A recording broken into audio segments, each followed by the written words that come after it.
បាទគ្រប់ជម្រាបសួរពុកម៉ែបងប្អូនហ្នឹងនេះសកម្មភាពរែងខ្សាច់ឲ្យកដោពងហើយនឹងដាក់ខ្សាច់ឲ្យកដោពងអញ្ចឹងការរែងខ្សាច់មិនថាមនុស្សធំមនុស្សតូចក៏អាចរែងបានដែរអញ្ចឹងខ្សាច់យើងរែងដាក់កញ្ច្រែងអញ្ចឹងមកយើងមានសាច់ម៉ត់អញ្ចឹងយើងដាក់កញ្ច្រែងឲ្យមកមានទឹកសំណើមរបស់វាគឺមកចាប់ទៅជាប់ដៃយើងមកចាប់ជាប់ដៃយើងអូខេហើយចឹងស្រួលទេមើលកដោក្នុងការចិញ្ចឹមក្នុងការរែងដាក់ពងអីមិនចាំដល់មនុស្សធំមនុស្សចាស់កូនក្មេងក៏អាចធ្វើបានមនុស្សស្រីក៏អាចធ្វើបានដែរយើងមានដេកខ្សាច់យើងអញ្ចឹងមកហើយយើងរែងយកអាគ្រោះថ្មនឹងចេញអញ្ចឹងយើងរែងស្អាតអញ្ចឹងមកនេះឃើញហ្នឹងការរែងខ្សាច់ដាក់កដោពងយើងមានកធោមានជាច្រែងហើយយើងរែងអញ្ចឹងមកទៅស្រួលទៅបងប្អូនមិនធ្លាប់ដឹងអីណាកូនក្មេងក៏អាចធ្វើបានមនុស្សស្រីក៏អាចធ្វើបានទៅស្រួលតែអញ្ចឹងមកវាជ្រុះមកហ្នឹងតែថ្ងៃនេះដាក់វាពងហើយព្រោះវាចាប់គូ3 4ថ្ងៃហើយដល់ពេលcầnដាក់ភ្លាមពុកម៉ែបងប្អូនហៅឡើងពងព្រាតបានដាក់ទៅឡើងពងព្រាតព្រោះវាចាប់គូដូចតែខ្ញុំជម្រាបប្រាប់ពុកម៉ែបងប្អូនអញ្ចឹងឲ្យតែក្បាលពោះវាឡើងថ្នោតក្បាលពោះវាឡើងថ្នោតអញ្ចឹងចាំយើងដាក់ខ្សាច់ទៅគឺវាពងស្មើគ្នាស្រស់គ្នាស្អាតឃើញទេឃើញវីដេអូនេះឃើញទេអានេះដោយសារខ្ញុំបោះស្មៅឲ្យស៊ីមិញព្រោះមិញទៅកើបអាចវាឡើងមកពងហើយដាក់ខ្សាច់មិនតាន់ហើយហ្នឹងនេះដាក់បានមួយមនុស្សអញ្ចឹងការដាក់ខ្សាច់ពងអញ្ចឹងយើងឲ្យតែបានចម្រៅវាមកទឹកជាងមកគឺអូខេមកទឹកឬមកទឹកជាងអូខេ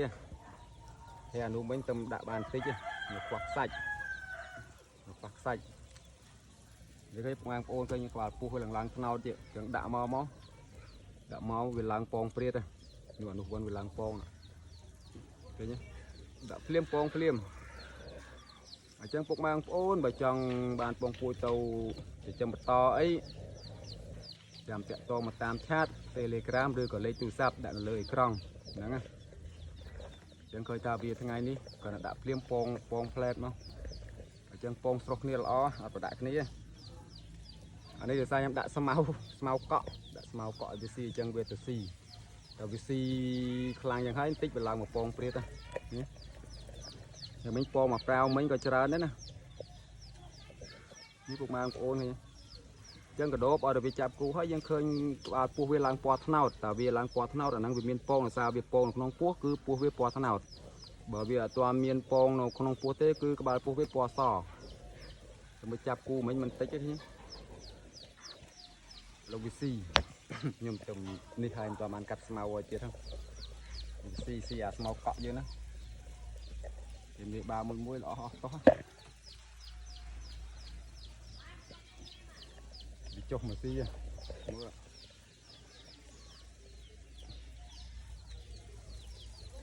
ើលវាស៊ីឆ្អែតហ្នឹងវាឡើងមកពងព្រាតអ